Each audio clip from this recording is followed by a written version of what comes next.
तो पैरचो देखिए 5 नंबर का क्वेश्चन आपको दिया गया है। एक समचतुर्भुजाकार घास के खेत में 18 गायों के चरने के लिए घास है। यदि इस समचतुर्भुज की प्रत्येक भुजा 30 मीटर है और बड़ा विकर्ण 48 मीटर है, तो प्रत्येक गाय को चरने के लिए इस घास के खेत का कितना क्षेत्रफल प्राप्त होगा। ठीक है, ये क्वेश्चन आपको दिया गया है। तो चलिए देखते हैं इस क्वेश्चन को किस प्रकार से करेंगे, ध्यान से आप इसको समझेंगे। तो देखिए जैसा कि आप देख पा रहे हैं यहाँ पर ये क्या है, 5 नंबर का क्वेश्चन का चित्र है। ठीक है, इसके अंदर देखिए आपको क्या दिया गया है, इसकी एक भुजा आपको 30 सेंटीमीटर दी गई है। ठीक है, ये आपका कौन सा चतुर्भुज है, ये आपका सम चतुर्भुज है। ठीक है, तो यहाँ पर सम चतुर्भुज जो होता है पैरचो, इसके अंदर आमने सामने की क्या होती है, भुजा बराबर होती है और विकर्ण भी बराबर होता है। तो यहाँ पर 30 सेंटीमीटर ये दिया गया है आपको। और यहाँ पर ये जो विकर्ण है, विकर्ण पता है आपको, एक तरफ से लेकर दूसरी तरफ तक होता है। तो पूरा आपको 48 दिया गया था। अगर हम इतनी दूरी देखें तो आधा है ये, तो आधा करेंगे 48 का, 24 ये होगा, 24 ये होगा। ठीक है, तो यहाँ पर देखो ये समकोण त्रिभुज ये बन रहा था, तो यहाँ पर समकोण त्रिभुज ये बन रहा है। ठीक है, तो यहाँ पर सबसे पहले हम देख लेते हैं अपना। तो यहाँ पर कुछ नहीं है, तो इसको ओ मान लेना, बीच में ये ओ है। ठीक है, तो यहाँ पर क्या है आपका, ये दोनों बराबर हैं। तो यहाँ पर सबसे पहले आपको इसको भी मैं निकाल कर यहाँ पर नीचे दिखा देता हूँ। ठीक है, तो यहाँ पर क्या करना, आप लिखना ओ बी जो है वो बराबर क्या है, ओ डी के बराबर है। तो इतनी दूरी जो है देखो, ओ बी है, ये ओ डी, ये दोनों क्या है आपस में बराबर है। तो ओ बी बराबर ओ डी। ठीक है, तो यहाँ पर क्या होगा, ये जो दूरियां हैं ये देखो पूरे की आधा आधा है। तो यहाँ पर क्या करेंगे, पूरी दूरी जो है बी डी उसका आधा कर देंगे तो आ जाएगी। तो बी डी बटे में दो, बी डी का मान कितना है, 48 दिया गया आपके बुक में। तो दो से भाग देना तो आपको पता चल जाएगा 24 मीटर आएगा। कितना आएगा, 24 मीटर। इसलिए क्या किया, ओ बी और ओ डी का मान कितना आएगा, 24 मीटर आएगा दोनों का। तो इसलिए हमने देखो 24 यहाँ पर भी लिखा, 24 यहाँ पर भी लिखा। समझ में आ गया, वेरी गुड। चलिए अब आगे देखते हैं इसके बाद क्या करेंगे। अब इसके बाद देखिए हम देखेंगे आगे। ठीक है, तो हमको यहाँ पर पता है ये जो है ये 90 अंश का यहाँ पर कोण बनना है। ठीक, इसका मतलब ये जो होता है, कभी भी आप इस तरह से चिन्ह देखना, तो इसका मतलब होता है यहाँ पर 90 अंश का कोण बन रहा है। तो वहाँ पर हमको पता चल गया, ये हमारा क्या हो जाएगा, कर्ण हो जाएगा, ये लंब हो जाएगा और ये आधार हो जाएगा। तो यहाँ पर पाइथागोरस प्रमेय का हम प्रयोग करके मान को निकालेंगे। ठीक है, तो चलिए देखते हैं, ध्यान से समझना है आपको। तो यहाँ पर हो जाएगा समकोण त्रिभुज, लिखना समकोण,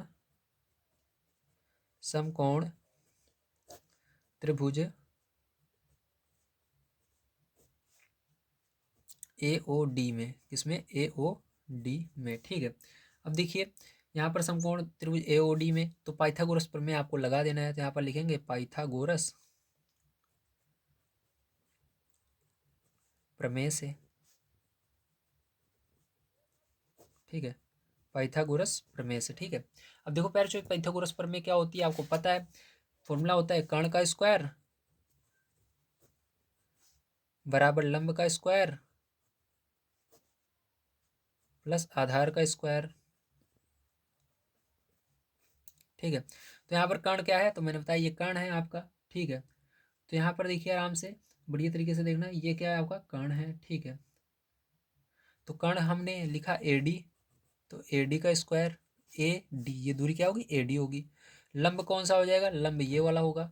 तो ओ डी क्या है आपका, लंब है, तो लिखेंगे ओ डी का स्क्वायर प्लस आधार ये नीचे वाला ए, ओ ए, ओ ए क्या है आपका, आधार है, तो ओ ए का स्क्वायर। ठीक है, अब ए डी का मान पता है क्या, हाँ ए डी का मान 30 पता है, तो 30 रखना और इसका स्क्वायर कर देना। बराबर यहाँ पर ओ डी का मान पता है क्या, हाँ ओ डी का मान 24 पता है, 24 का स्क्वायर कर देना। प्लस यहाँ पर ओ ए का मान पता है क्या, ओ ए का मान नहीं पता, तो इसको निकालना है, इसको ऐसे रहने दो। तो ओ ए अपनी जगह रहेगा, तो इसको पहले लिखते हैं ओ ए को। ठीक है, अब देखो ध्यान से, अब इसका स्क्वायर करेंगे सबसे पहले। ठीक है, तो देखो सबसे पहले क्या करेंगे, ध्यान से समझना आप। तो ये देखो यहाँ पर आपका ओ ए अपनी, ओ ए स्क्वायर अपनी जगह है, लेकिन ये वाला इधर जाएगा। ठीक है, तो यहाँ पर 30 का स्क्वायर ऐसे का ऐसे है, इसको उधर ले जा रहे हैं, तो ये उधर जाएगा, क्योंकि इधर देखो इसके पहले प्लस लगा हुआ है, इधर प्लस बीच में रहता है, तो उधर जाने पर माइनस हो जाएगा। ठीक है, उसकी तरफ जाएगा 30 की तरफ, ये माइनस में हो जाएगा 24 का स्क्वायर। ठीक है, अब इसका स्क्वायर कर लीजिए, तो ओ ए का स्क्वायर बराबर हो जाएगा 30 का स्क्वायर करोगे कितना होगा, 3 का स्क्वायर करना सबसे पहले, तो 3 त्रिक का 9 होगा, और जीरो को 2 बार लिखना, जीरो अगर रहता है तो यहाँ पर अगर स्क्वायर है तो 2 बार लिखना है, अगर क्यूब है तो 3 बार लिखना है, इस तरह से होता जाता है। ठीक है, तो यहाँ पर क्या होगा, जीरो का करोगे तो 2 बार होगा। ठीक है, जीरो मतलब 30 का करोगे तो पहले देखो स्क्वायर का मतलब क्या होता है इसको समझो। तो देखो स्क्वायर का मतलब ये होता है जो अंदर संख्या है उसका क्या करना है, 2 बार गुणा करना है। तो 30 का गुणा 30 में करोगे कितना होगा, 30 का गुणा 30 में करोगे तो 900 आएगा। क्या आएगा, 900 आने वाला है आपका, ठीक है, ऐसे समझो। और 24 का स्क्वायर करोगे क्या आएगा आपका, 576 आएगा, ठीक है। यहाँ पर देखिए क्या हो जाएगा, इसको घटा दीजिएगा, ठीक है। घटाने पर कितना आएगा पैरचो, आपका यहाँ पर 324 आएगा, ठीक है। लेकिन यहाँ पर अभी देखो इसके अंदर ओ ए के अंदर क्या है, यहाँ पर देखो तो स्क्वायर लगा हुआ था, तो इधर स्क्वायर है, इधर आएगा तो क्या होगा, अंडर रूट में चेंज हो जाता है, तो अंडर रूट आ गया। अब ओ ए का मान तभी निकलेगा जब ये अंडर रूट से बाहर आ जाएगा। क्या ये अंडर रूट से बाहर आएगा, 324 किसका वर्गमूल होता है, तो 18 का होता है, ठीक है। तो 18 मीटर आएगा ओ ए का मान, क्या आएगा, 18 मीटर, ठीक है। तो यहाँ पर ओ ए का मान हमारा कितना आ गया, 18 मीटर आ गया, ठीक है। अभी तो हमारा क्या आया है, अभी तो हमारा ओ ए का मान आया है। अभी हमको और बहुत सारी चीज़ें निकालनी है, चलो देखते हैं। अब ए सी, ये विकर्ण ए सी क्या है, इस विकर्ण को आपको निकालना है, दूसरे वाले को, ठीक है। तो ये वाला विकर्ण कितना हो जाएगा आपको बताइए। तो ये वाला अगर आप विकर्ण इसका निकालना चाहते हो, ठीक है, तो क्या हो जाएगा, आपको पता है कि हमारा ओ ए क्या है, ये इतनी दूरी है, कितनी दूरी है, इतनी दूरी है, 18 मीटर आई है, ठीक। इस वाले विकर्ण की आधी दूरी आ गई है। तो आपको पता है अगर पूरा विकर्ण निकालना है तो जितना ये है इतना इधर भी होगा। जैसे यहाँ पर देखो इस विकर्ण की आधी दूरी 24 थी और ये वाली भी दूरी भी 24 हुई, इसी तरह तो ये 18 है तो ये वाला भी क्या होगा, 18 मीटर ही होगा। तो ये वाला भी 18 मीटर आपका आने वाला है, ठीक है। तो यहाँ पर आपको इस प्रकार से समझ लीजिएगा, विकर्ण आप निकालोगे तो कितना आएगा, 18 जोड़ लेना, ठीक है। तो इस तरह से आ जाएगा, मतलब आपका यहाँ पर आ जाएगा 36, ठीक है। तो हमारा विकर्ण जो ए सी होगा, ए सी का मान क्या होगा, आपका ए सी का मान हो जाएगा 36, ठीक है। तो यहाँ पर लिखेंगे विकर्ण ए सी, विकर्ण ए सी बराबर क्या हो जाएगा पैरचो आपका, 36 मीटर आ जाएगा। कितना आ जाएगा, 36 मीटर आ जाएगा, पता लगा ना, वेरी गुड। तो यहाँ पर ए सी का मान कितना आ गया, 36 मीटर आ गया, ठीक है।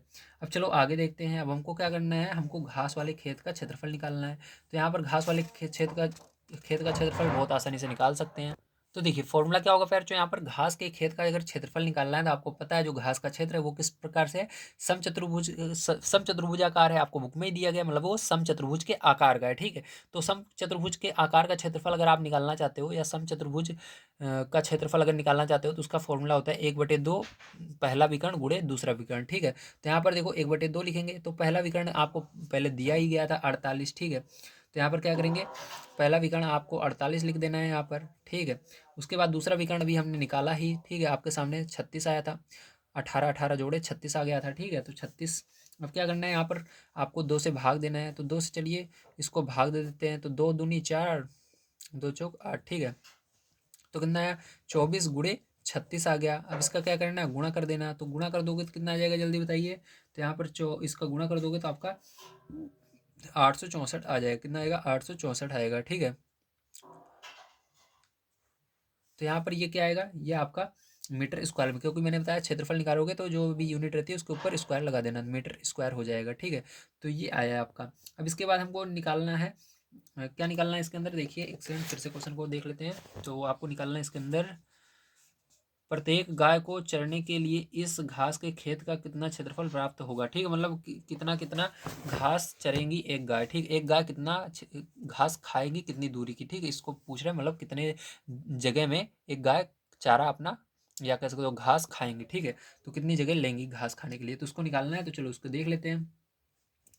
क्योंकि हमारे पास गायों की जो संख्या है दी गई है, गायों की संख्या 18 है, कितनी है, 18 है, हमको दिया गया है, ठीक है।